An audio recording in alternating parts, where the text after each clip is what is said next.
Ok, donc, on va faire un nouvel ennemi encore. On va faire un ennemi jaune cette fois-ci. On va juste reprendre le vert et on va faire la même chose que tantôt. On va le cloner. On va retourner ici. On va prendre la couleur jaune par exemple. C'est pas vraiment important la couleur. Bon, comme ça. Et on va cloner comme ça. Colorier comme ça. Encore une fois, on va mettre l'original ici. Et on va mettre un dans la scène ici. Donc, qu'est-ce qu'on peut faire pour le jaune? Une chose qui serait intéressante, c'est peut-être que eux, ils vont toujours à gauche. Eux vont toujours à gauche, mais de haut en bas. Peut-être que lui pourrait seulement se diriger vers les héros, directement. Puis peut-être que lui, il tirerait pas avec son gun, sinon ce serait peut-être un petit peu trop facile, vu qu'il nous tirait tout le temps dessus. Peut-être qu'il ferait juste essayer de nous foncer dedans.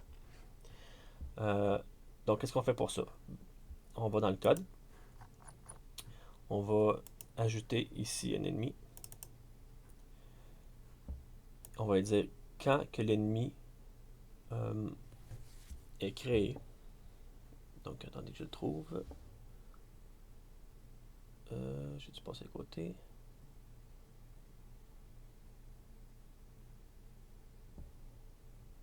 Attendez.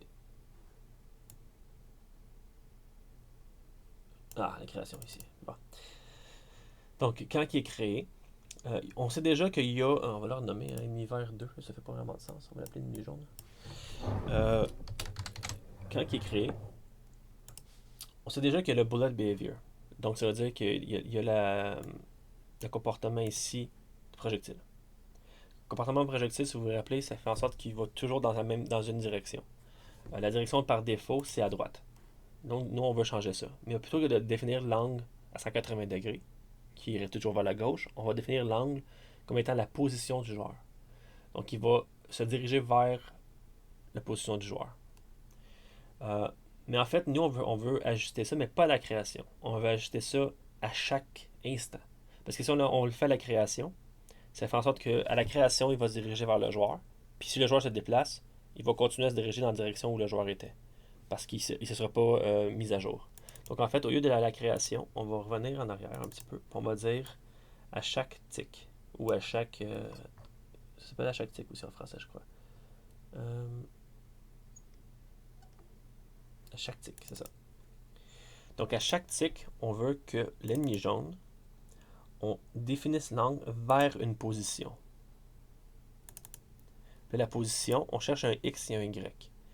Je ne sais pas si vous vous rappelez, on a déjà utilisé ça, c'est les variables X et Y du héros. Donc on trouve le héros ici qui est SPR héros. Donc on fait SPR héros, point. Ça nous donne toutes les variables du héros. Et une des variables qu'on va avoir besoin ici, c'est le X. Ici on fait la même chose pour celui-là. Point Y. On peut voir que ça, c'est la position X et Y du héros.